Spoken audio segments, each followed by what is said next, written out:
ang mga brand new na additional Black Hawk helicopter para sa Philippine Air Force malapit nang dumating sa ating bansa. Ito nga po mga idol ay binubuo ng 32 units na mga brand new na Black Hawk Combat Utility Helicopter para sa Philippine Air Force. Yan ang pag-uusapan natin, pero bago yan, kung bago ka lang sa aking channel ay huwag mong kalimutang mag-like, subscribe at i-hit mo na rin ang notification bell button para lagi kang updated sa mga bagong videos natin. Nauna na nga pong na-deliver sa Pilipinas ang 5 sa 32 units na biniling brand new na Black Hawk helicopter para sa Philippine Air Force noong June 16, 2024. Ibig sabihin mga idol ay meron pa nga pong natitirang 27 unit na parating sa ating bansa. Ayon nga po sa mga report mga idol, ngayong 2025 ay 10 unit o higit pa ang darating sa Pilipinas. At ayon pa nga po dito ay sa unang bahagi o kalagitnaang bahagi ng 2025 darating ang nasabing mga helicopters.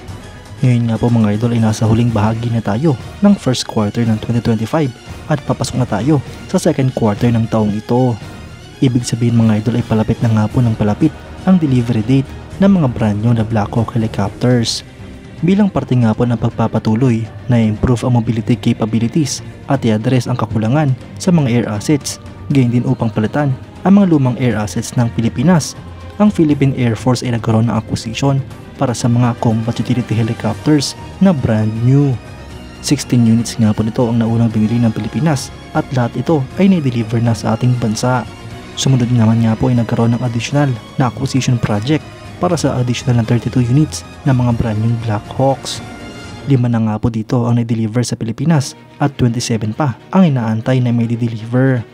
Ang Sikorsky Black Hawk helicopter mga idol ay isang 4-bladed twin-engine medium-lift military utility helicopter na minamanufacture ng Sikorsky Aircraft.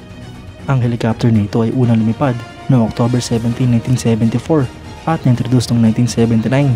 Simulan nga po itong i-produce noong 1974 hanggang sa kasalukuyan at meron na nga pong mahigit sa 5,000 units ang mga nagawang ganito. Ang mga current military operators ito ay ang Afghanistan, Albania, Australia, Austria, Bahrain, Brazil, Brunei, Chile, China, Canada, Colombia, Croatia, Egypt, Greece, Indonesia, Israel, Japan, Jordan, Kosovo, Latvia, Lithuania, Malaysia, Mexico, Morocco, Pilipinas, Poland, Portugal, Saudi Arabia, South Korea, Slovakia, Sweden, Taiwan, Thailand, Tunisia, Turkey, United Arab Emirates, Ukraine at United States.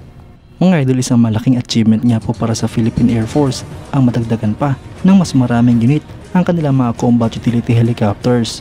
Nagagamit nga po ito lalo na sa pagprotekta sa ating mga teritoryo at paglaban kontra sa mga kalaban ng ating bansa. Bukod dyan mga idol ay ginagamit nga rin po ito sa humanitarian assistance, disaster response, relief operations at search and rescue. Tama nga lang po ang desisyon ng Philippine Air Force na paramihin ang mga brand yung ganitong klaseng helicopter. Lalo na't nagretiro na ang mga lumang helicopter ng ating bansa na ilang dekada na nagsiservisyo sa Pilipinas. Kayo mga idol, anong masasabi nyo? Comment down below for your thoughts and opinions. At yan nga lang po ang pag-uusapan natin ngayon mga idol. Maraming salamat sa panonood. Huwag rin kalimutang mag-like at subscribe bilang suporta sa ating channel. Mabuhay kayo mga idol!